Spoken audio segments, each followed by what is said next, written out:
Assalamualaikum. Kembali lagi di channel Ghostalers. Semoga kamu sehat dan selalu dalam lindungan Tuhan ya.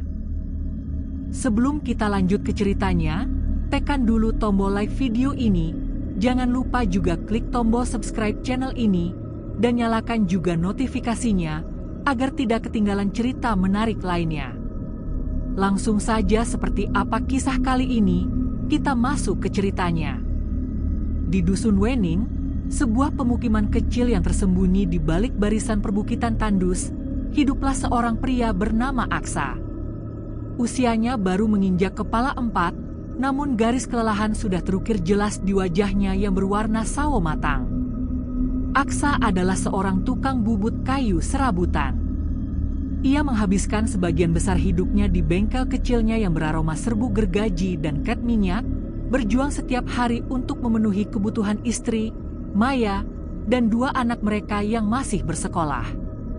Kehidupan mereka adalah rangkaian perjuangan finansial yang terasa tak ada habisnya. Pesanan kusen dan perabot sering datang, tetapi rezeki itu selalu terasa cepat habis, tersedot oleh kebutuhan tak terduga, motor tua yang mogok, biaya sekolah yang mendadak naik, atau lonjakan harga bahan baku kayu jati.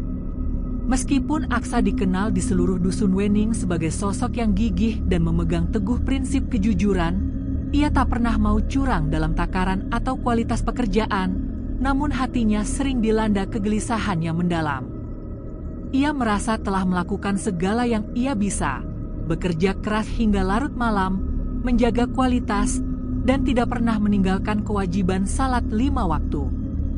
Namun, mengapa nasibnya terasa stagnan?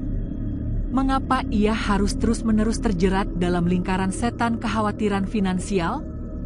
Rasa lelah fisik akibat membubut kayu selama belasan jam bercampur dengan kelelahan batin yang tak terobati.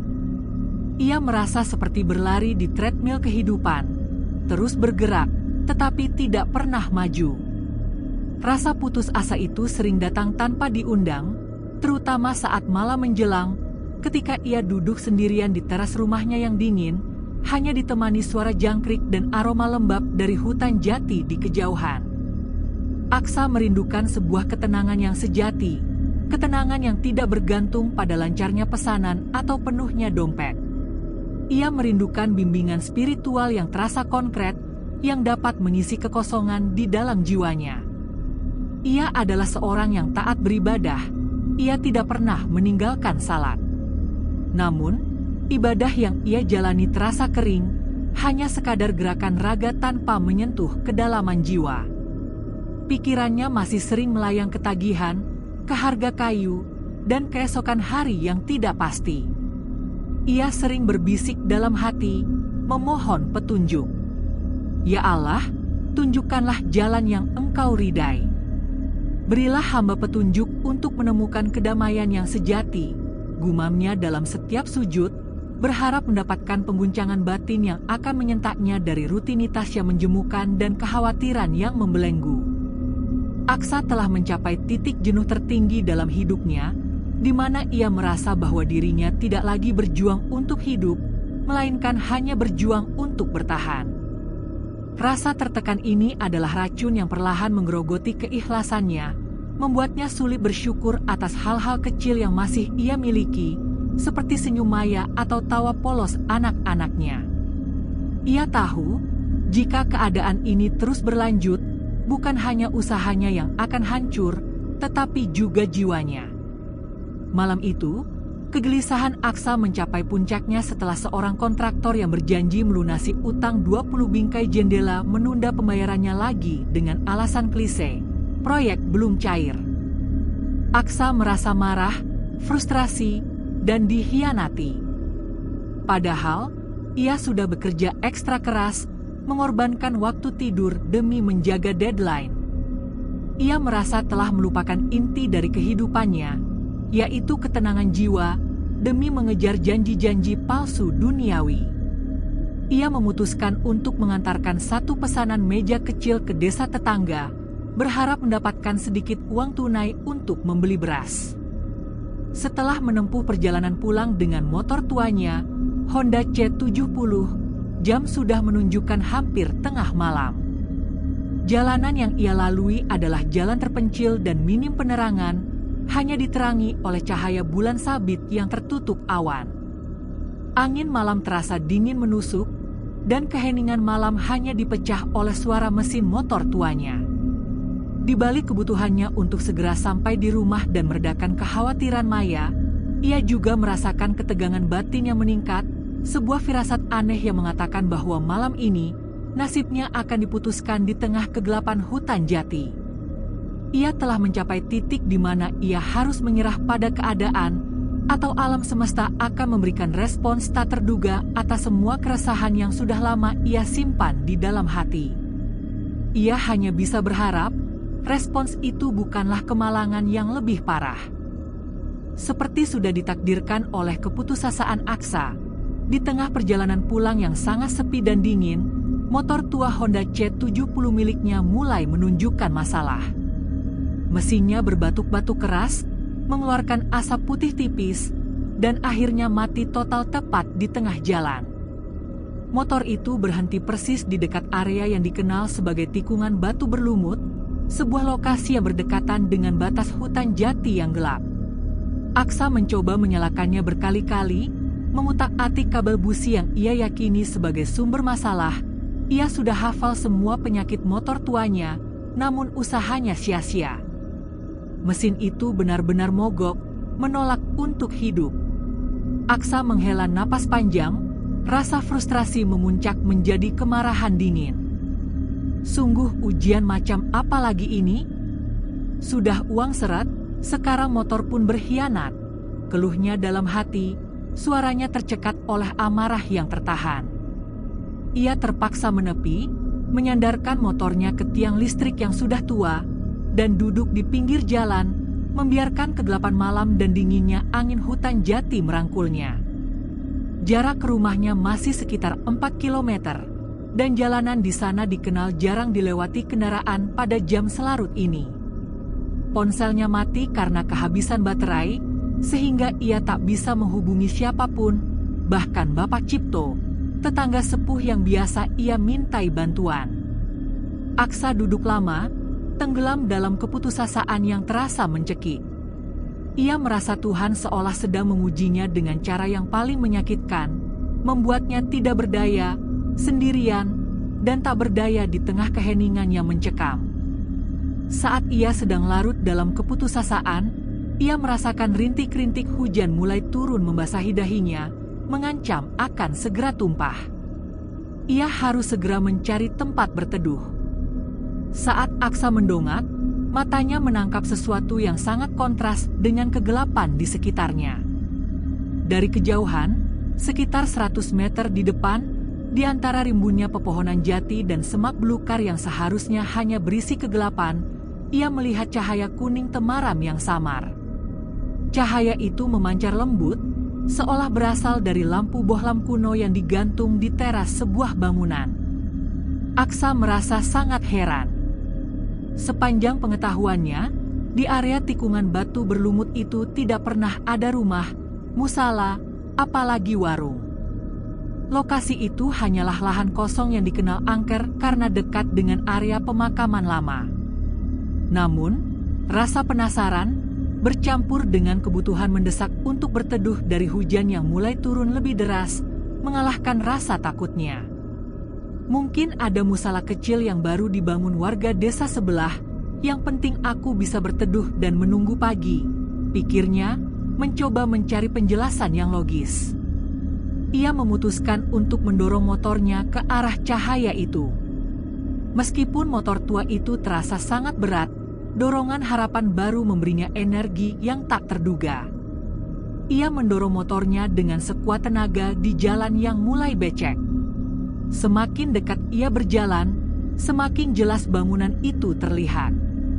Itu adalah sebuah masjid sederhana, berukuran kecil, dengan tembok bercat putih gading yang tampak sedikit kusam. Atapnya genteng berwarna merah tua, dan sebuah lampu bohlam kuning tergantung di serambi depan, memancarkan cahaya hangat yang kontras dengan dinginnya malam. Suasana di sekitar masjid itu terasa sangat sunyi, namun anehnya sangat menenangkan. Hati Aksa yang tadinya gelisah dan penuh amarah karena motor mogok perlahan mereda. Sebuah perasaan damai tiba-tiba menyelimuti dirinya. Alhamdulillah, gumamnya. Akhirnya bisa berteduh. Saat ia sampai di halaman masjid, ia menuntun motornya ke samping bangunan, mencari tempat yang aman dari air hujan yang kini turun dengan intensitas sedang. Ia merasa, meskipun ia mengalami kemalangan, Tuhan seolah telah menyiapkan pelabuhan kecil yang damai di tengah malam yang gelap ini. Aksa memarkir motornya di bawah ceruk atap serambi masjid. Bau tanah basah dan dedaunan yang terbawa angin sejuk segera menyambutnya. Ia duduk sejenak di serambi, melepaskan penat sambil mendengarkan suara hujan yang kini turun merata, menciptakan melodi menenangkan di atas genteng. Perasaan damai yang ia rasakan sejak melihat cahaya masjid itu kini semakin kuat. Ia menyadari bahwa ia tiba di sebuah tempat yang jauh lebih penting daripada sekadar tempat berteduh. Ini adalah tempat untuk menenangkan jiwa yang kelelahan. Ia memutuskan untuk memanfaatkan waktu ini. Aksa bangkit, berjalan menuju tempat wudhu yang terletak di sisi kanan bangunan. Keran air di sana tampak tua, namun air yang mengalir keluar sangat jernih dan terasa dingin menyegarkan, seolah berasal dari mata air pegunungan yang tersembunyi. Saat ia berwudu, ia mencermati sekeliling, mencari-cari apakah ada jejak aktivitas atau pemilik masjid. Namun, semuanya sunyi. Tidak ada sandal atau sepatu lain, dan tidak ada tanda-tanda kehadiran manusia. Hanya ada suara hujan dan detak jantungnya sendiri. Setelah menyelesaikan wudhu, ia melangkah masuk ke dalam masjid. Di dalamnya, suasana terasa sangat bersih dan terawat, jauh dari kesan kusam yang ia lihat di luar. Lantainya tertutup karpet hijau tua yang tebal dan lembut, dan hal pertama yang menyambutnya adalah aroma kayu gaharu yang kuat dan harum, seolah baru saja dibakar. Aroma itu begitu menenangkan, membangkitkan ingatan tentang ketenangan di masa kecilnya. Di dalam masjid, semua tertata rapi. Mushaf-mushaf Al-Quran tersusun rapi di rak kayu tua, dan di dinding terdapat sebuah jam dinding kayu tua yang berdetak pelan, mengukur waktu yang terasa berhenti di tempat itu. Tidak ada jamaah lain di dalam, dan tidak ada penerangan listrik selain cahaya kuning redup yang masuk dari serambi. Aksa mengambil sajadah tipis yang tergelar rapi di tengah ruangan.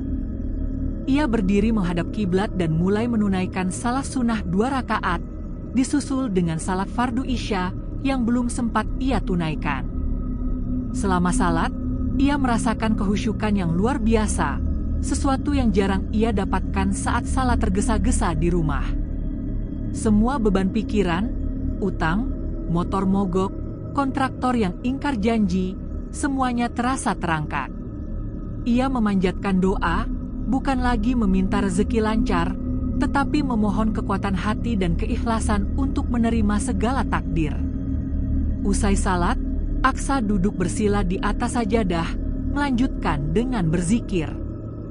Dalam keheningan yang tersisa setelah hujan mereda, ia menutup mata, membiarkan aroma gaharu dan ketenangan masjid meresap ke dalam dirinya. Ia merasa seolah telah menemukan rumah spiritual yang sudah lama ia cari. Namun, saat ia larut dalam zikir, ia dikejutkan oleh suara yang memecah keheningan, suara yang sangat lembut dan tenang, namun penuh wibawa. "Assalamualaikum, Aksa." Aksa terkejut, jantungnya berdegup kencang. Bagaimana orang ini tahu namanya? Ia menoleh perlahan ke belakang. Di ambang pintu mihrab, berdiri seorang pria paruh baya. Wajahnya teduh, berjanggut putih rapi, dan matanya memancarkan ketenangan yang tak terbatas. Pria itu mengenakan baju koko putih bersih, bersarung, dan peci hitam. Pria itu tersenyum dengan sorot mata yang hangat dan menenangkan, seolah telah menunggunya sejak lama. Aksa berdiri tegak, membalas salam pria misterius itu dengan suara sedikit bergetar. Waalaikumsalam. Maaf, Bapak siapa? Dan bagaimana Bapak tahu nama saya? Tanyanya, diselimuti rasa takjub bercampur sedikit gugup. Pria itu melangkah maju, duduk bersila di samping Aksa dengan gerakan yang sangat anggun dan tenang. Kehadirannya memancarkan aura damai yang membuat Aksa melupakan sejenak keterkejutannya. Nama saya Kiai Maruf, jawab pria itu dengan senyum tulus, suaranya lembut, seolah bisikan air mengalir. Masjid ini selalu terbuka, dan kedatanganmu sudah lama dinanti, Nak Aksa. Kiai Maruf tidak menjelaskan bagaimana ia tahu nama Aksa, atau dari mana ia datang, namun jawaban itu entah mengapa terasa cukup. Aksa merasa sedang berada di hadapan seorang guru spiritual, bukan sekadar orang asing yang kebetulan singgah. Rasa percaya dan hormat segera menggeser rasa curiga. Aksa kemudian menceritakan semua yang terjadi. Motornya mogok di jalan, niatnya mencari tempat berteduh dari hujan, hingga kekagumannya pada masjid yang tiba-tiba muncul di tempat yang seharusnya kosong. Kiai Maruf mendengarkan setiap kata dengan penuh perhatian, sesekali mengangguk pelan. Setelah Aksa selesai bercerita tentang semua masalahnya, kesulitan rezeki, janji kontraktor yang ingkar, dan kelelahan batin yang ia rasakan, Kiai Maruf menatap Aksa lekat-lekat. Matanya yang jernih seolah mampu menembus jauh ke dalam jiwa Aksa. Beliau kemudian mulai memberikan nasihat, menggunakan kalimat-kalimat yang sederhana, namun memiliki kedalaman makna yang luar biasa. Nak Aksa, Kiai Maruf memulai. Engkau adalah seorang pekerja yang jujur, itu adalah modal terbaik yang engkau miliki. Tapi jujur pada pekerjaan saja tidak cukup. Engkau harus jujur pula pada hatimu. Jangan pernah biarkan kesulitan duniawi merenggut ikhlas dari niatmu. Manusia seringkali terlalu sibuk memanjat pintu rezeki, sampai lupa bahwa kunci pintu itu bukan berada di tangan manusia, melainkan di genggamannya. Nasihat itu menghantam batin Aksa seperti sambaran petir. Ia selama ini selalu berfokus pada hasil. Uang harus cair, motor harus nyala, pesanan harus datang. Ia lupa bahwa prosesnya, yakni niat yang bersih dan kesabaran yang tulus, adalah ibadah itu sendiri. Kiai Maruf melanjutkan, rezeki itu seperti air hujan. Ia akan tumpah pada waktunya. Tugas kita bukan memaksanya turun, tapi menyiapkan wadah yang bersih, yaitu hati yang penuh rasa syukur. Jika wadahmu kotor oleh keluh kesah, air hujan itu akan terasa pahit, sekalipun deras. Aksa menunduk, matanya berkaca-kaca. Semua kata-kata yang ia dengar adalah cerminan dari kegelisahan batinnya selama ini. Ia telah terlalu sering mengeluh, bahkan saat ia berdoa. Ia telah membiarkan rasa frustrasi meracuni keikhlasan dan kejujurannya. Ia merasa sedang diajari kembali makna fundamental dari kehidupannya. Kiai Maruf adalah seorang guru yang muncul di waktu dan tempat yang paling ia butuhkan, bukan untuk memberinya jalan pintas kekayaan, melainkan untuk memperbaiki pondasi spiritualnya yang mulai goyah. Perbincangan mereka mengalir begitu saja. Aksa merasa waktu berlalu dengan sangat cepat. Kiai Maruf banyak mengajarkan tentang pentingnya keyakinan yang mutlak dan amanah dalam setiap halai kehidupan. Beliau mengingatkan bahwa pekerjaan seorang tukang bubut kayu pun bisa bernilai tinggi di sisi Tuhan, asalkan niatnya benar-benar diabdikan sebagai ibadah, bukan sekadar alat untuk mencari penghidupan. Ketika perbincangan mereka mencapai puncaknya, jam dinding tua di masjid berdetak keras, menandakan waktu telah mencapai pukul 1 dini hari. Setelah berjam-jam berbincang dan menerima siraman rohani yang menyejukkan hati, Aksa merasa bebannya terangkat. Ia merasa segar, jauh lebih ringan daripada saat ia tiba. Ia memutuskan untuk berpamitan, tidak ingin terlalu lama berada di tempat yang misterius ini. Terima kasih banyak, Kiai Maruf, ujar Aksa tulus, membungkuk dalam-dalam. Nasihat Anda telah membuka mata dan hati saya.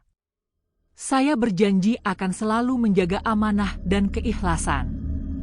Kiai Maruf tersenyum, sorot matanya yang teduh memancarkan kedamaian. Hati-hati di jalan, Nak Aksa. Semoga Allah selalu mudahkan urusanmu. Ingat, ujian terberat adalah saat rezeki mulai melimpah. Jangan sampai ia melalaikanmu dari sang pemberi rezeki. Pesan itu terkesan ganjil, mengingat kondisi Aksa yang sedang kesulitan finansial, namun Aksa menyimpannya baik-baik di dalam hati. Aksa melangkah keluar dari masjid, menuju motor tuanya. Begitu ia mencapai motornya, sebuah keanehan, atau mungkin keajaiban, terjadi. Motor yang tadi mati total, yang sudah ia coba nyalakan berkali-kali tanpa hasil, kini langsung menyala dengan mulus hanya dengan sekali kickstarter. Mesin itu berderu pelan, terdengar normal dan sehat, seolah tidak pernah ada masalah. Aksa terkejut. Ia mencoba mematikannya, lalu menyalakan lagi. Mesin itu tetap hidup sempurna. Ia mengangkat bahu, menganggapnya sebagai anugerah kecil yang didapatkan setelah ia membersihkan niat. Ia menoleh kembali ke arah masjid. Cahaya bohlam kuning masih menyala terang, dan ia melihat Kiai Maruf berdiri di ambang serambi, melambaikan tangan dengan senyum damai. Aksa membalas lambaian itu, lalu melaju perlahan meninggalkan tempat itu. Sepanjang perjalanan pulang, motornya terasa ringan dan berjalan mulus, dan hatinya dipenuhi rasa syukur yang melimpah. Aksa tiba di rumah sekitar pukul 1:30 dini hari. Maya terbangun, tampak cemas, tetapi wajahnya langsung merona melihat Aksa yang pulang dengan wajah cerah dan penuh ketenangan. "Bapak kenapa kok sumringah sekali? Motornya mogok, tapi kok malah bahagia?" tanya Maya heran. Aksa hanya menjawab singkat, "Motornya sempat mogok, Bu. Tapi Bapak dapat teman ngobrol dan salat di jalan. Orang baik sekali." Ia memilih untuk tidak menceritakan detail masjid misterius itu. Keesokan paginya, Aksa bangun lebih segar dan bersemangat. Ia langsung bekerja, dan anehnya, tak lama kemudian, kontraktor yang menunda pembayaran selama berminggu-minggu tiba-tiba datang ke bengkelnya dan melunasi seluruh utangnya tunai. Bukan hanya itu, ia juga memesan perabot baru dengan harga yang lebih tinggi. Aksa menjalankan pekerjaannya dengan keikhlasan mutlak dan kejujuran total, mengingat setiap nasihat dari Kiai Maruf. Dan benar saja, rezeki Aksa mulai mengalir lancar. Sore harinya, Aksa duduk di beranda rumah bersama Bapak Cipto, tetangga sepuh yang dihormatinya. Aksa kembali bercerita tentang motornya yang mogok dan masjid tempat ia berteduh. Bapak Cipto langsung terdiam. Ia mengernyit, menatap Aksa dengan tatapan penuh keheranan. "Masjid di daerah situ, Nak Aksa? Masjid mana?" "Setahuku, di sepanjang jalan hutan jati dekat tikungan batu berlumut itu cuma lahan kosong dan semak belukar. Mustahil ada masjid di sana," tegas Bapak Cipto. Obrolan itu seketika merusak ketenangan Aksa. Ia yakin betul dengan apa yang ia lihat, ia yakin dengan aroma gaharu, keramik hijau, dan terutama Kiai Maruf. Namun, keraguan mulai menyelinap. Bagaimana mungkin ia salah lihat? Atau jangan-jangan, apa yang ia alami semalam bukanlah peristiwa biasa? Rasa penasaran bercampur dengan ketidakpastian itu mulai mengusik kembali ketenangan batinnya. Aksa merasa perlu membuktikan, untuk meyakinkan dirinya sendiri bahwa pertemuannya adalah nyata, bukan sekadar halusinasi. Keraguan yang ditanamkan oleh Bapak Cipto menggerogoti pikiran Aksa selama beberapa hari.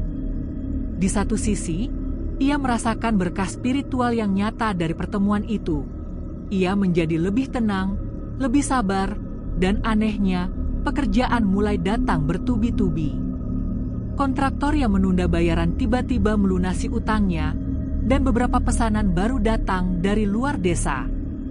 Aksa tahu, ini adalah buah dari nasihat Kiai Maruf tentang keikhlasan. Namun, di sisi lain, ia tidak bisa mengabaikan fakta bahwa masjid tempat ia mendapatkan pencerahan itu secara fisik tidak ada. Aksa merasa jiwanya terbelah antara realitas material yang ia jalani setiap hari dan realitas gaib yang baru saja ia sentuh. Didorong oleh kebutuhan mendesak untuk membuktikan kewarasannya dan kebenaran pengalamannya, Aksa memutuskan untuk melakukan uji coba pada malam berikutnya. Ia sengaja menunggu hingga larut malam. Setelah memastikan Maya dan anak-anak sudah tidur, Aksa mengambil motornya, berbekal senter dan hati yang penuh tanda tanya. Ia berkendara menuju jalan sepi di dekat hutan jati, ke lokasi yang ia yakini sebagai tempat tikungan batu berlumut. Aksa melaju sangat pelan, matanya awas menyapu kegelapan di sepanjang jalan. Ia berhenti tepat di lokasi tempat motornya mogok tempo hari. Ia mematikan mesin motor, membiarkan keheningan malam menelannya.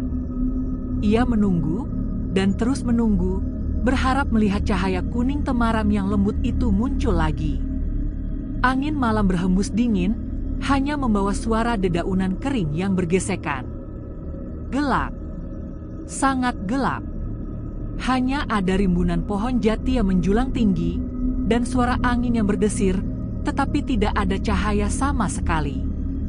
Aksa turun dari motor, berjalan perlahan ke arah tempat masjid itu seharusnya berdiri. Ia mengeluarkan senter ponselnya dan menyorot ke semak-semak. Ia menyapu senter ke segala arah.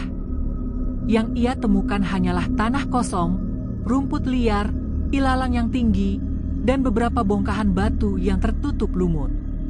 Tidak ada keramik hijau, tidak ada fondasi, tidak ada serpihan cat putih, bahkan tidak ada jejak ban motornya sendiri dari malam itu. Masjid itu lenyap total, seolah tempat itu tidak pernah ada, seolah ia baru saja melangkah keluar dari dimensi yang berbeda. Perasaan dingin dan mencekam menjalari tubuh Aksa. Ia yakin 100% ia tidak berhalusinasi malam itu.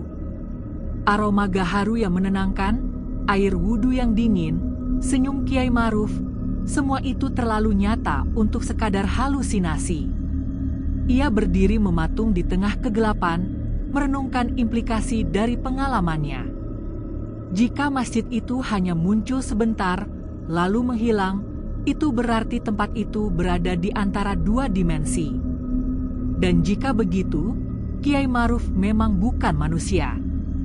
Kesadaran ini memunculkan rasa takut yang sehat, takut pada misteri alam semesta dan kekuatan yang lebih besar dari dirinya.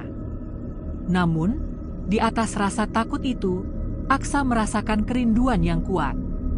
Ia ingin kembali, bukan lagi untuk membuktikan keberadaan masjid itu, tetapi untuk mendengar nasihat Kiai Maruf lagi, untuk kembali merasakan kedamaian mutlak yang ia rasakan di masjid gaib itu. Ia mulai menyadari bahwa masjid itu adalah perantara ilahi yang hanya muncul atas izin khusus, dan ia tidak bisa memaksa kemunculannya. Meskipun Aksa gagal menemukan kembali masjid gaib, ia kembali ke Dusun Wening membawa perubahan batin yang radikal. Ia mulai menerapkan nasihat Kiai Maruf secara harfiah, bekerja dengan kejujuran total dan keikhlasan mutlak. Dan anehnya, seperti yang telah diperingatkan oleh Kiai Maruf, ia mulai menghadapi ujian kelebihan. Rezeki Aksa benar-benar melimpah. Pesanan mebel dari kontraktor dan pelanggan luar kota datang bertubi-tubi. Ia tidak lagi mengkhawatirkan utang, bahkan ia mulai merekrut 2 tetangga sebagai asisten di bengkelnya. Secara materi, ia telah mencapai fase stabilitas yang selalu ia impikan. Namun, kesuksesan baru ini membawa tantangan spiritual yang jauh lebih besar daripada kemiskinan.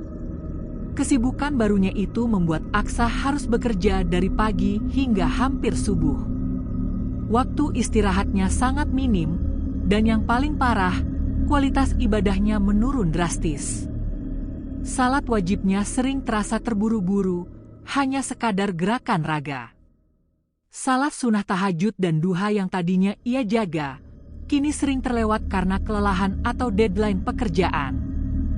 Rasa gelisah lama yang dulu disebabkan oleh kekurangan, kini kembali muncul, tetapi disebabkan oleh kelebihan, kelelahan akibat tanggung jawab dan tekanan untuk menjaga kualitas produksi. Aksa menyadari bahwa ia telah jatuh ke dalam lubang yang sama, hanya saja kali ini dalam versi yang lebih sukses. Ia sibuk menghitung keuntungan dan menjaga stok kayu, sehingga ia mulai melupakan pemberi rezeki itu sendiri. Ia teringat jelas nasihat Kiai Maruf, jangan sampai engkau sibuk menghitung keuntungan hingga lupa menghitung waktu sholat. Jangan sampai kesibukan dunia memadamkan cahaya ikhlas di hatimu. Aksa merasa malu dan bersalah. Ia merasa telah mengecewakan guru spiritualnya, bahkan tanpa disengaja. Ia butuh dikoreksi, butuh diingatkan, dan butuh petunjuk untuk menyeimbangkan antara urusan dunia yang kini menggigit dan urusan akhirat yang mulai ia abaikan. Rasa rindu pada ketenangan masjid gaib pun memuncak. Aksa merasa jiwanya mulai kering, seperti bejana yang kosong. Malam itu, ia tidak tahan lagi. Sekitar pukul 23, ia diam-diam mengambil motornya, kali ini bukan untuk membuktikan keberadaan masjid, tetapi dengan niat tulus untuk bertaubat dan meminta bimbingan. Ia berkendara ke tikungan batu berlumut, berhenti lama, menatap kegelapan hutan jati. Ia menunggu, berharap melihat cahaya kuning temaram itu. Ia menunggu selama hampir 2 jam. Angin malam menusuk tulang, tetapi tidak ada cahaya sama sekali. Masjid itu tetap gaib, menolak untuk muncul. Kegagalan untuk menemukan masjid itu lagi malam itu justru membawa Aksa pada refleksi yang mendalam. Ia menyadari bahwa ia telah salah fokus. Ia mencari ketenangan melalui perantara, Kiai Maruf dan masjid gaib. Padahal Kiai Maruf sudah memperingatkan untuk bergantung hanya pada Allah. Ketergantungan baru pada pengalaman gaib ini adalah bentuk syirik khafi, syirik tersembunyi yang harus ia hapuskan. Ia akhirnya melepaskan kerinduannya pada hal yang gaib dan kembali fokus pada pondasi spiritualnya sendiri. Malam itu, ia langsung mengambil air wudhu dan menunaikan salat tahajud, memanjatkan doa penyerahan diri total, tawakal, melepaskan semua keinginan duniawi dan gaibnya. Setelah malam penyerahan diri total di sajadahnya, Aksa menjalani hari-hari yang baru.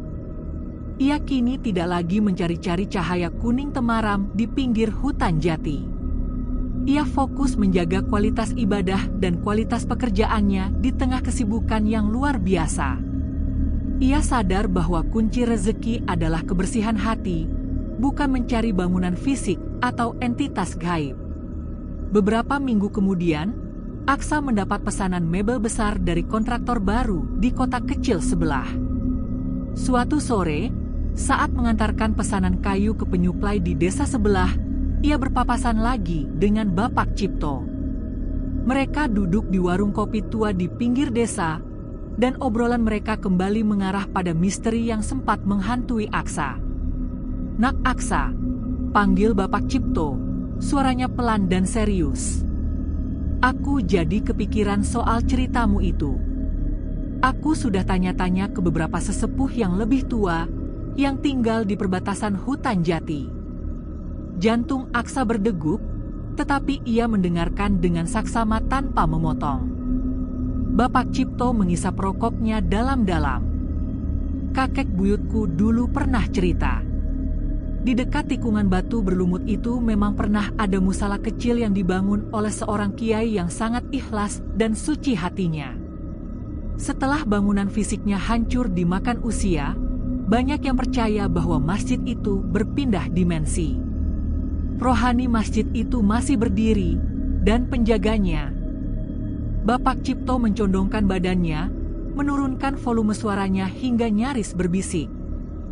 Penjaganya itu adalah Kiai Maruf, atau yang kami sebut Syekh Penjaga. Dia adalah jin muslim yang beriman, ditugaskan langsung untuk menjaga kesucian tempat itu. Kata-kata Bapak Cipto menjadi konfirmasi terakhir yang Aksa butuhkan. Semua teka-teki kini tersusun rapi. Ia tidak gila, dan pengalamannya adalah anugerah langka. Masjid itu nyata, dan sosok Kiai Maruf pun nyata, tetapi berada di dimensi yang berbeda. Konfirmasi ini memicu rasa takut yang bercampur dengan rasa takjub yang mendalam atas kemurahan Tuhan yang telah membimbingnya melalui cara yang tidak lazim. Aksa menyadari tujuan hidupnya adalah menjalankan amanah, bukan lagi memburu uang atau pengalaman mistis. Malam itu, Aksa duduk di sajadah, hatinya penuh rasa syukur. Ia tahu, meskipun ia tidak bisa melihat Kiai Maruf, nasihatnya sudah tertanam kuat. Ia kini sepenuhnya siap. Ia telah melepaskan keterikatan pada hal gaib, dan kini hanya mencari ketenangan dari sumber segalanya. Ia telah berhasil melewati ujian, dan kini ia hanya menunggu takdir. Setelah mendapat konfirmasi yang menguatkan dari Bapak Cipto, Aksa menjalani hari-harinya dengan kedamaian yang mendalam. Ia berhenti mencari-cari cahaya kuning temaram itu, fokus menjaga kualitas ibadahnya di tengah badai kesibukan duniawi. Ia percaya bahwa jika ia menjaga Allah, Allah akan menjaganya. Ia telah mencapai fase tawakal sejati. Beberapa minggu kemudian, setelah menyelesaikan proyek mebel besar dari kontraktor kota, Aksa pulang larut malam. Motornya melaju di jalanan sepi dekat hutan jati. Ia melaju tanpa harapan, hanya dengan hati yang tenang dan pasrah, fokus pada zikirnya. Udara malam terasa dingin, tetapi tidak lagi mencekam seperti dulu. Saat motornya mendekati lokasi tikungan batu berlumut, di mana ia mengalami kemalangan dan keajaiban, ia merasakannya. Udara terasa berbeda. Ada keheningan yang lebih pekat, dan bau tanah basah bercampur dengan aroma gaharu yang lembut. Dari kejauhan, di antara pepohonan jati yang gelap, ia melihatnya. Cahaya kuning temaram yang sama, berpendar lembut di antara kegelapan hutan jati. Masjid kecil bercat putih itu berdiri tenang dan tegak, seolah telah menunggunya kembali sejak lama. Semua terasa persis sama. Lampu bohlam kuning yang bergoyang perlahan, keheningan yang suci, dan aura damai yang memancar. Jantung Aksa berdegup kencang, kali ini bukan karena ketakutan, tetapi karena kerinduan yang tak terhingga pada ketenangan spiritual yang ditawarkan tempat itu.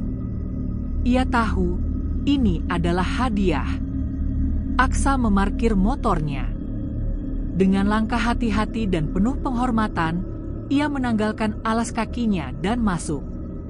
Aroma gaharu yang lembut langsung menyambutnya, membanjiri indranya dengan kedamaian yang mendalam. Di pojok ruangan, Kiai Maruf sudah duduk bersila, mengenakan jubah putih dan peci hitam, dengan senyum yang sangat teduh dan bijaksana. "Assalamualaikum, Nak Aksa," sapa Kiai Maruf dengan suara lembut. "Waalaikumsalam, Kiai," jawab Aksa, suaranya bergetar menahan air mata haru. Ia maju dan duduk bersila di hadapan Kiai Maruf, penuh rasa syukur. "Alhamdulillah, Kiai. Saya akhirnya bisa kembali. Saya sudah berhenti mencari, dan tempat ini muncul."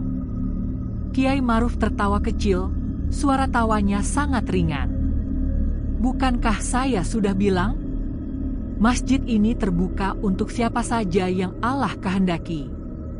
Dan Allah kabulkan rindumu, Nak Aksa. Bersyukurlah. Ini adalah izin yang luar biasa, karena hatimu sudah tidak lagi terikat pada duniawi, bahkan tidak lagi terikat pada masjid ini. Engkau telah kembali fokus pada Sang Pencipta," jelas Kiai Maruf. Aksa menyadari pertemuan ini adalah hadiah dari Tuhan, karena ia telah berhasil melewati ujian ketergantungan pada hal gaib dan kembali pada keikhlasan yang murni. Aksa duduk bersila, hatinya kini dipenuhi keberanian dan kejujuran.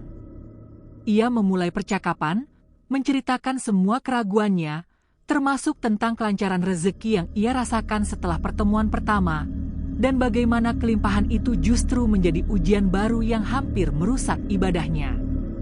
"Kiai Maruf," kata Aksa, matanya menatap guru spiritualnya itu dengan penuh harap. "Sejak saya pertama kali bertemu, hidup saya berubah drastis. Rezeki saya datang melimpah. Saya sempat berpikir, apakah semua ini ada hubungannya dengan tempat ini? Apakah ini semacam berkah gaib yang membuat saya kaya?" Kiai Maruf tersenyum, sorot matanya yang bijaksana menembus hati Aksa. "Rezeki itu bukan karena masjid ini, dan bukan pula karena saya, Nak Aksa. Itu murni dari kasih sayang Allah. Masjid ini hanyalah perantara. Tempat yang Allah pilih untuk membersihkan niatmu," jelasnya dengan tenang. "Mungkin pertemuan kita membuat hatimu berubah. Engkau menjadi lebih ikhlas, lebih tenang, dan lebih percaya. Engkau berhenti mengeluh dan mulai fokus pada kualitas kerjamu sebagai ibadah. Dan itulah sejatinya kunci rezeki. Sebelumnya, engkau terlalu sibuk mengkhawatirkan kekurangan, sehingga energi dan pikiranmu habis hanya untuk gelisah. Kekhawatiran itu yang menutup pintu rezekimu." Kiai Maruf melanjutkan, "Namun, engkau benar. Kelebihan adalah ujian yang lebih berat daripada kekurangan. Ujianmu sekarang adalah istiqomah, konsistensi. Engkau harus berjuang agar kesibukan membubut kayu, menghitung stok, dan memenuhi pesanan tidak sampai melalaikanmu dari panggilan salat. Engkau harus ingat nasihat saya, ikhlasmu adalah bejana, dan kesibukan dunia adalah guncangannya. Jaga bejana itu agar tidak tumpah." Didorong oleh rasa hormat, Aksa memberanikan diri untuk bertanya tentang identitas sang penjaga masjid, merujuk pada apa yang ia dengar dari Bapak Cipto. "Maafkan kelancangan saya, Kiai Maruf. Bolehkah saya tahu lebih jelas siapa sebenarnya Anda?" Kiai Maruf tersenyum samar, tidak menunjukkan sedikit pun rasa terkejut. "Saya hanyalah penjaga tempat ini," jawabnya tenang. "Dan seperti yang sudah engkau dengar, saya bukan dari golongan manusia sepertimu. Saya dari bangsa lain, jin muslim yang beriman, yang juga diperintah oleh Allah untuk beribadah dan terikat dengan syariat." Meskipun pengakuan itu secara logika menakutkan, anehnya, Aksa tidak merasakan sedikit pun rasa takut. Wajah Kiai Maruf begitu teduh, tutur katanya begitu menyejukkan, dan auranya memancarkan kedamaian. Aksa justru merasakan rasa hormat yang luar biasa. Ia menyadari, ia sedang berbicara dengan makhluk dari dimensi lain, tetapi dengan tujuan yang sama, mengabdi pada Sang Pencipta. Kiai Maruf menepuk bahu Aksa perlahan. "Tidak perlu takut, Nak Aksa. Kita sama-sama hamba Allah. Fokusmu sekarang harus pada keikhlasan dan amanah," pesannya. Kiai Maruf melanjutkan nasihatnya, menekankan bahwa ujian terbesar Aksa kini adalah kelebihan dan kesibukan yang ia peroleh. "Rezekimu kini lancar, Nak Aksa. Tapi jangan sampai kelancaran itu membuatmu lupa," katanya dengan nada yang lebih serius. "Kelak, akan datang saatnya engkau harus memilih antara keuntungan lebih dengan mengorbankan waktu salat atau ketenangan batin dengan menolak pekerjaan yang membuatmu lalai. Ketika engkau sibuk menghitung keuntungan, pastikan engkau tidak lupa menghitung waktu untuk sholat. Ketika engkau membeli yang terbaik untuk istrimu, pastikan engkau tidak lupa berbagi dengan yang membutuhkan. Keikhlasanmu adalah bejana, dan kesibukan dunia adalah guncangannya. Jaga bejana itu." Kiai Maruf mengingatkan Aksa tentang amanah dalam pekerjaannya sebagai tukang bubut kayu. Setiap potongan kayu, setiap pahatan, setiap produk yang engkau jual adalah amanah Allah melalui konsumenmu. Jangan pernah mencuri waktu, mencuri kualitas, atau mengurangi takaran. Sebab, Rp1 hasil curian itu bisa menutup ribuan pintu rezeki halal yang telah Allah bukakan untukmu. Aksa mengangguk, menyadari bahwa ia baru saja menerima pesan spiritual terpenting dalam hidupnya. Saat perbincangan mereka mencapai puncaknya, suasana di dalam masjid tiba-tiba menjadi sangat sunyi, seolah waktu berhenti berputar. Aroma gaharu semakin tajam, mengisi setiap sudut ruangan. Dan kemudian, Aksa mendengarnya. Suara azan. Azan gaib itu terdengar sangat merdu, jernih, dan agung, seolah berkumandang dari jarak yang sangat jauh namun sekaligus terdengar tepat di telinganya, menembus dimensi. Suara itu melampaui keindahan suara manusia manapun. Setiap lafaznya membawa getaran yang menyentuh jiwa, menusuk kesadaran, dan mengundang air mata haru. Aksa tercekat, tubuhnya merinding hebat. Ia merasakan kekuatan spiritual yang luar biasa dari suara itu, sebuah panggilan dari dimensi lain yang menegaskan kebesaran Sang Pencipta. Ia menyadari, suara itu mungkin berasal dari komunitas jin muslim yang juga sedang menunaikan ibadah di sekitar masjid gaib itu. Air mata Aksa mengalir deras. Ia tidak bisa menahannya. Suara azan gaib itu seolah mencuci semua dosa, keraguan, dan kegelisahan yang pernah ia miliki. Ia bersujud di tempat ia duduk, hatinya penuh dengan rasa tobat dan penyerahan diri total, tawakal. Setelah azan selesai, Kiai Maruf menepuk bahunya. Nak Aksa, itulah panggilan. Jangan pernah lupa akan panggilan itu. Jadikan suara itu kompas hati di tengah dunia yang bising. Momen azan gaib ini adalah klimaks emosional Aksa. Ia telah mendapatkan penguatan spiritual terakhir. Ia kini siap untuk menerima perpisahan. Setelah momen sujud dan tobat yang mendalam, Aksa merasa jiwanya dipenuhi ketenangan yang belum pernah ia rasakan sebelumnya. Ia tahu, saat perpisahan telah tiba. Ia harus menerima bahwa ia tidak boleh lagi datang mencari tempat ini, karena ia sudah mendapatkan inti pelajarannya. Kiai Maruf menguatkan perasaan itu. Nak Aksa, engkau sudah tahu. Engkau sudah diberi bekal ilmu dan pemahaman yang lebih dalam. Tugasmu bukan lagi mencari masjid ini, melainkan membawa masjid ini ke dalam hatimu. Beliau menjelaskan bahwa masjid gaib tidak boleh dijadikan ketergantungan baru yang menggantikan ketergantungan mutlak kepada Allah. Masjid ini hanya muncul ketika Allah mengizinkan. Engkau sudah diberi kesempatan yang sangat langka. Jika engkau berhasil menjaga keikhlasan dan amanah dalam pekerjaanmu, menjaga ibadahmu di tengah gemuruh duniawi, maka engkau akan salat di masjid ini setiap hari di dalam hatimu. Ini adalah perintah perpisahan yang tegas. Aksa harus menggunakan pengalamannya ini sebagai pondasi yang kokoh, bukan sebagai jimat pelindung. Aksa mengangguk, menerima penuh. Saya mengerti, Kiai Maruf. Saya tidak akan mencari lagi.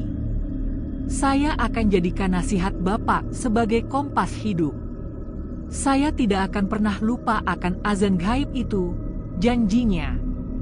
Aksa memberanikan diri bertanya tentang perpisahan mereka. Apakah saya tidak akan pernah bertemu Anda lagi? Kiai Maruf tersenyum lembut, senyum yang menjanjikan kedamaian abadi. Kita akan bertemu lagi. Di akhirat kelak, insya Allah, di bawah naungan rahmat-Nya. Di dunia ini, saya akan selalu menjagamu dari jauh, janjinya. Kata-kata, menjagamu dari jauh, memberikan kenyamanan yang mendalam.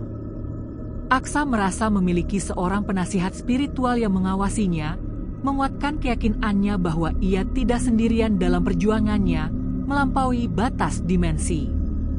Waktu singkat itu dimanfaatkan Aksa untuk menunaikan salat sunnah dan berdoa bersama Kiai Maruf, sebuah jamaah terakhir yang penuh makna. Setelah selesai, Aksa berdiri dan membungkuk hormat dalam-dalam. "Saya pamit, Kiai Maruf. Terima kasih atas segalanya. Saya tidak akan pernah lupa amanah ini," ucap Aksa, suaranya mantap penuh ketegasan. Kiai Maruf membalas dengan senyum teduh yang menguatkan. "Pergilah, Nak Aksa. Berkah Allah menyertaimu. Jangan pernah melupakan kualitas hatimu yang sebenarnya." Aksa melangkah keluar dari serambi masjid.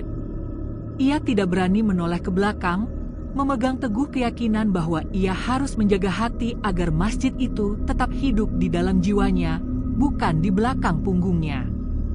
Ia berjalan tegak menuju motornya yang terparkir. Aksa menyalakan motornya. Mesin tua itu berderu dengan suara yang terasa lebih mantap dan bertenaga dari biasanya. Ia mulai meninggalkan tikungan batu berlumut dengan hati yang lega, penuh syukur, dan ketenangan yang abadi. Ia tidak menoleh ke belakang sama sekali. Ia berkendara lurus, membiarkan kegelapan malam menjadi saksi dari janji tulus yang ia buat di hadapan Kiai Maruf. Tepat setelah motornya melewati batas area yang dipenuhi semak belukar dan rimbunnya pohon jati, sekitar 50 meter dari tempat ia pertama kali melihat cahaya, Aksa refleks melirik kaca spion kirinya, mencoba melihat sisa-sisa cahaya kuning itu. Ia ingin memastikan bahwa masjid gaib itu benar-benar menghilang, menegaskan bahwa pengalaman ini harus menjadi kenangan spiritual, bukan ketergantungan fisik. Yang ia lihat hanyalah kegelapan total. Tempat di mana beberapa menit yang lalu ia salat, berzikir, dan berbincang dengan seorang jin muslim yang beriman, kini kembali menjadi tanah kosong, penuh dengan bayangan hitam pepohonan, ilalang, dan bebatuan yang ditumbuhi lumut. Tidak ada sisa cahaya, tidak ada bekas bangunan, bahkan tidak ada aura damai yang ia rasakan sebelumnya. Masjid itu benar-benar lenyap, kembali ke dimensinya. Ini adalah konfirmasi terakhir yang menguatkan tekad Aksa. Masjid gaib hanya akan muncul bagi hati yang siap, dan ia tidak boleh mencari lagi. Aksa tiba di rumah pada dini hari, wajahnya memancarkan kedamaian yang sama seperti saat kepulangannya dari pertemuan pertama. Maya, istrinya, terbangun dan menatap suaminya dengan penuh tanya, melihat ketenangan luar biasa yang terpancar. "Bapak dari mana? Sudah larut begini?" tanya Maya khawatir. Aksa tersenyum, senyum yang menunjukkan kepasrahan dan kebahagiaan sejati. Ia memeluk istrinya erat-erat. "Bapak hanya baru selesai bertemu guru, Bu. Guru yang mengajarkan Bapak tentang arti ikhlas dan amanah sejati. Sekarang, semua sudah selesai. Semua sudah tenang. Bapak sudah dapat jawaban dari semua kegelisahan kita selama ini." Aksa memilih untuk tidak menceritakan detail Kiai Maruf dan dimensi lain, cukup berbagi tentang esensi pelajaran yang ia dapatkan. Maya, yang sudah lama melihat perubahan positif pada suaminya, mengangguk lega. Ia tahu, suaminya telah menemukan sesuatu yang sangat berharga. Sejak kepulangannya dari pertemuan terakhir di Masjid Gaib, hidup Aksa tidak lagi fokus pada pengumpulan materi, melainkan pada pemeliharaan kualitas hati. Ia menjadi tukang bubut kayu yang paling jujur dan paling tekun di Dusun Wening. Ia menolak pesanan yang terlalu banyak jika itu berarti ia harus mengorbankan waktu salat atau merusak kualitas pekerjaannya. Ia menjalankan usahanya sebagai sebuah ibadah penuh, seperti yang diajarkan Kiai Maruf. Anehnya, rezekinya tetap stabil, bahkan cenderung meningkat. Aksa menyadari, kelancaran rezeki tidak tergantung pada seberapa banyak ia bekerja, melainkan pada seberapa ikhlas ia meyakini rezeki itu datang dari Tuhan. Ia kini memiliki waktu yang cukup untuk keluarganya dan komunitasnya. Ia menjadi sosok yang dihormati, bukan karena kekayaannya, tetapi karena ketenangan dan kebijaksanaannya. Namun, bukan berarti Aksa luput dari godaan.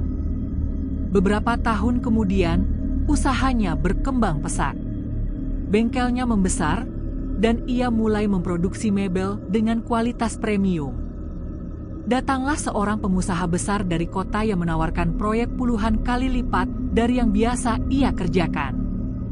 Proyek itu menjanjikan keuntungan yang fantastis, cukup untuk membuat Aksa pensiun dalam kemewahan. Tetapi, ada satu syarat yang memberatkan, ia harus bekerja siang dan malam tanpa henti, bahkan mengorbankan waktu salat subuh dan isya di masjid selama 3 bulan penuh. Pengusaha itu menjanjikan uang muka besar yang menggoda. Saat Aksa melihat uang muka itu, jumlah yang sangat besar yang bisa mengubah hidupnya selamanya, hatinya sempat goyah. Ia teringat akan masa-masa sulit, ia teringat impiannya memberikan pendidikan terbaik bagi anak-anaknya. Godaan itu terasa sangat kuat. Namun, tepat di saat ia hampir mengiyakan, Aksa mendengar suara itu lagi. Bukan suara yang berasal dari telinganya, melainkan dari kedalaman hatinya. Suara yang sangat jernih, agung, dan menusuk, sama persis dengan yang ia dengar di masjid gaib bertahun-tahun lalu.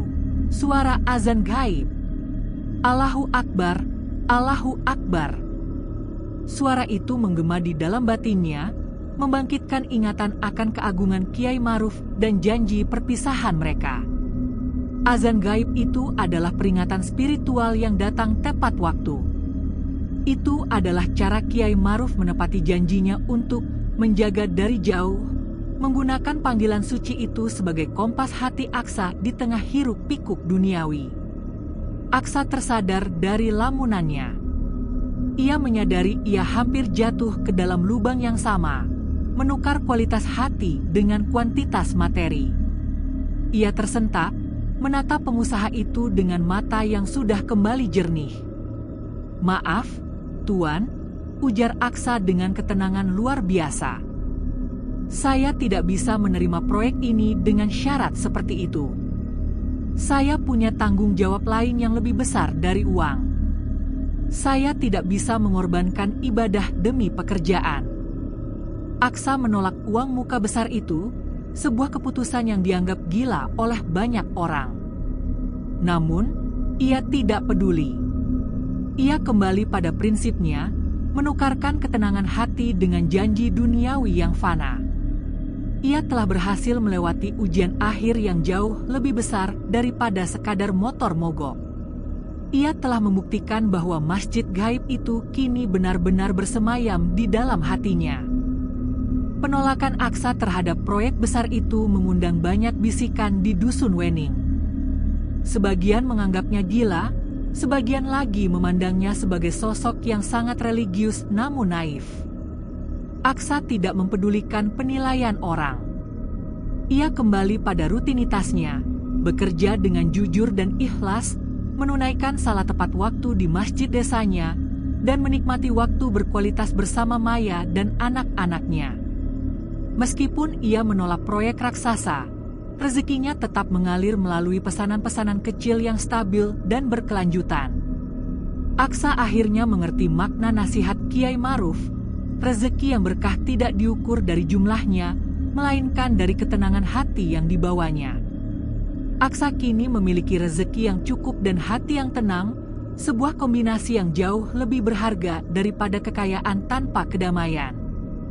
Aksa tidak pernah lagi mencari atau melihat masjid gaib di tikungan batu berlumut. Ia menjalani hidupnya seolah-olah pengalaman itu hanyalah mimpi yang indah, namun pelajaran yang ia dapatkan adalah nyata. Ia menyadari bahwa tujuannya bertemu Kiai Maruf bukanlah untuk mendapatkan kekayaan, melainkan untuk mendapatkan kunci keikhlasan dan amanah dalam hidup. Ia sering duduk di musala kecil di samping rumahnya, menunaikan tahajud. Setiap kali ia sujud, ia merasakan aroma gaharu yang lembut, aroma yang sama persis dengan yang ia cium di masjid gaib. Ia tahu, Kiai Maruf dan masjid itu masih ada, tetapi kini mereka tidak lagi berada di hutan jati, melainkan telah berpindah ke hati Aqsa. Janji Kiai Maruf untuk menjaga dari jauh, terbukti dalam setiap peringatan batin dan setiap azan gaib yang hanya terdengar di dalam hatinya, menuntunnya kembali ke jalan yang lurus. Dusun Wening tidak pernah tahu kisah lengkap tentang Aqsa, seorang tukang bubut kayu yang dulunya gelisah kini menjadi bijaksana. Mereka hanya melihat seorang pria yang selalu tersenyum tenang, yang kayu bubutannya memiliki kualitas tertinggi, dan yang tidak pernah absen salat berjamaah. Aqsa menjalani sisa hidupnya dengan damai, membuktikan bahwa masjid gaib bukanlah tentang bangunan yang hilang, melainkan tentang keimanan yang ditemukan kembali di tengah badai kehidupan.